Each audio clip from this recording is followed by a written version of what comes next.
বিসমিল্লাহির রহমানির রহিম। আজ শিশু শ্রম প্রতিরোধ দিবস। ন্যাশনাল এমপ্লয়মেন্ট হিউম্যান রাইটস ফাউন্ডেশনের পক্ষ থেকে, সিটিজি টাইম এবং চ্যানেল কর্ণফুলীর পক্ষ থেকে, সাইমা বোপারেজের পক্ষ থেকে দেশবাসীকে সালাম, শুভেচ্ছা ও অভিনন্দন জানাচ্ছি। আজ শিশু শ্রম প্রতিরোধ দিবস। এই দিবসকে সামনে রেখে আমরা আমাদের পক্ষ থেকে দেশবাসীকে জানাতে চাই,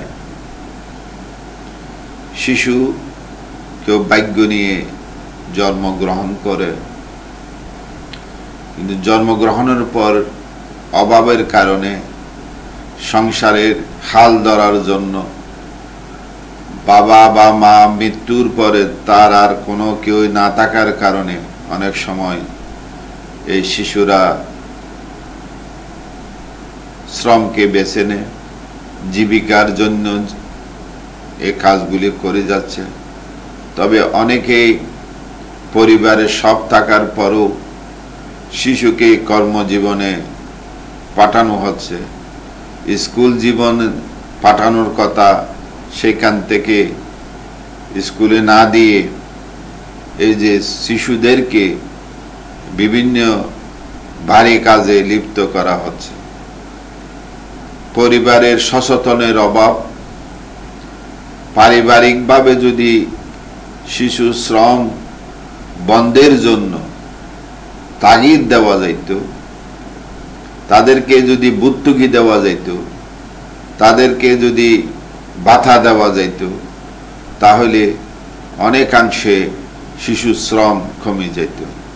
পৃথিবীর বিভিন্ন দেশে যখন শিশুরা থাকে, শিশু অবস্থায় সরকারিভাবে ভাতা পায়, সেই লেখাপড়া করার জন্য মনোযোগী হয়, যার জন্য শিশু শ্রম করতে হয় না। বিশেষ করে গরিব রাষ্ট্রগুলি, পৃথিবীর বিভিন্ন দেশে গরিব রাষ্ট্রগুলি আমরা দেখতে পাচ্ছি শিশু শ্রম যত প্রতিরোধ করা হোক না কেন, তার জীবন জীবিকার জন্য তাকে কর্মজীবনে লিপ্ত হইতে হচ্ছে।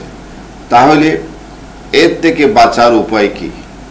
এর থেকে বাঁচার উপায় হলো সরকারিভাবে যদি শিশু শ্রম বন্ধের পদক্ষেপ নেওয়া হয়, তাদেরকে ভাতা প্রদান করা হয়, তাহলে ওই পরিবারে আর অভাব থাকবে না। অভাব মুক্ত যদি করা যায়, তাহলে এই শিশু শ্রম প্রতিরোধ দিবস যে আমরা পালন করতেছি তা সুফল বয়ে আনবে। নয়তোবা এই দেশে শিশু শ্রম প্রতিরোধ যত স্লোগান আমরা দিই না কেন, এই স্লোগান কোনো কাজে আসবে না।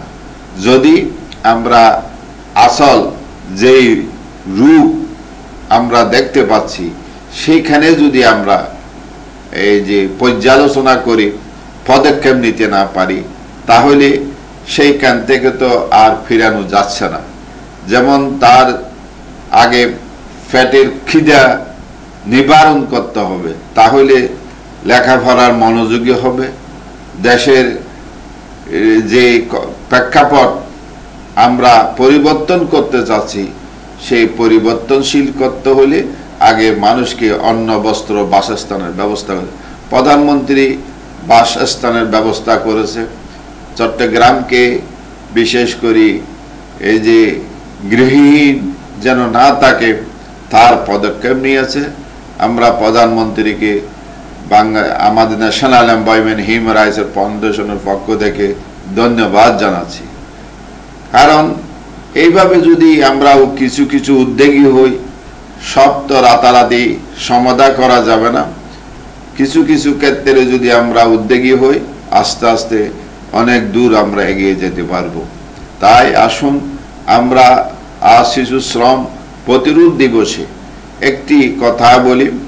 মানুষের এই যে অন্ন, বস্ত্র, বাসস্থানের যে একটা দরকার, সেই দরকারটা আগে পূরণ করে তাহলে শিশু শ্রম প্রতিরোধ করা যাবে এবং দেশে আর শিশু শ্রম আমরা যদি কাজে না লাগাই তাহলে শিশুরা তো আর শ্রম দিতে পারবে, পাঠাগারে যাই পাঠাগারে লেখাপড়া করতে পারবে।